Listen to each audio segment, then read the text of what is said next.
Terrificon located in Connecticut, the Heroineburgh Reviews team had the opportunity to meet so many different vendors, webbook developers, directors, and producers of action series, and one of note was this independent series called Heroineburgh. Not only was the team given the opportunity to talk to and learn about the inspiration for this independent action series, but we were able to purchase a comic and review a couple of the episodes. Heroineburgh is a live-action series which is locally filmed and takes place in the Steel City. That's right, ladies and gentlemen, Pittsburgh, Pennsylvania. Heroineburgh stars primarily female characters who, after a meteor explosion over the Pittsburgh night sky explodes, have their genes altered and develop superpowers by the fallout. This event creates both heroines and villains from all walks of life. Quickly becoming a fan favorite, Heroineburgh is currently on its second season, totaling 19 episodes so far, and has even spawned a comic book based on the action videos. Overall, we do commend the writers and developers for creating an all-female-led series, which is a rare sight to be seen these days. It showcases female empowerment while still staying true to comic book tropes with a little Pittsburgh flair, and this is where Heroineburgh shines. So, from what we watched so far in episodes 17 and 18 part 1 and 2, we can honestly say we love the scene transitions that modeled panels from a comic book. Episode 17, titled Systems of Romance, follows some of your favorite superheroes in the love triangle. Fiona, her girlfriend Carrie, who's a civilian, and Arctica, who we had the pleasure of meeting at Terrificon this year. While this bit of drama was stirring up, Jania and Gardenia are hot on the trail of Devora, the queen bee, in her endless pursuit to turn inhabitants of the city into mindless drones. The three of these characters, and Devora's henchmen, break out into a fight, which leaves Devora wrangled by Gardenia's vines, putting a stop to her plans, for now. We do want to commend these actors and editors for making these fight scenes seamless and realistic, with great sound effects. Towards the end of this episode, we also meet Lieutenant Stella Rathburn, who's a former soldier and military instructor at the University of Pittsburgh's Department of Military Science. She has the ability to harness solar rays through her skin, which triggers her powers, unless she has protective clothing and glasses on.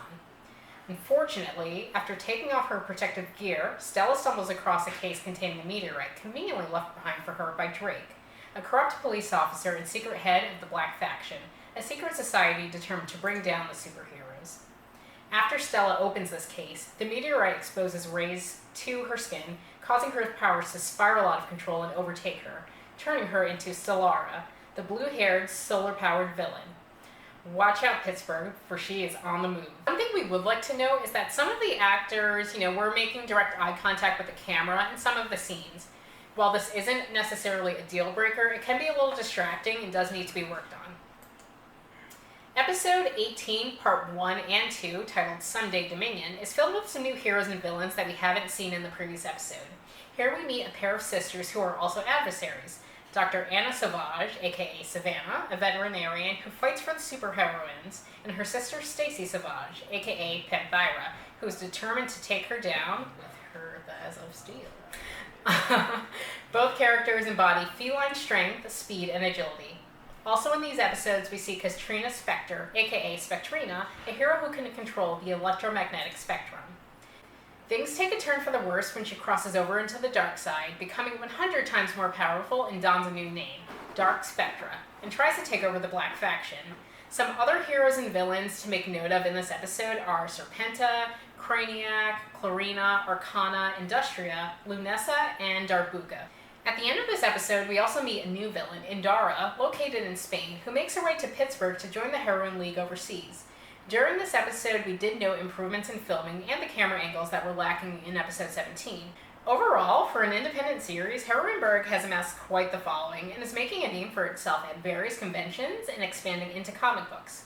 We definitely want to give the creators and actors props on the costume design, overall creativity of the series, and even some of the makeup. Some of, the makeup can be a little bit better on other cast members, and the acting skills will develop further with its cast as time goes on. But like everything in life, it's all a work in progress, and we're looking forward to seeing just how big Heroineburgh will grow. Heroineburgh episodes and comic books can be found online at www.heroineburgh.com, also located in the link below, along with fan art submissions, which were pretty spectacular. I'm Trinice with the Heroineburgh Review family. Till then, stay amazingly horrific.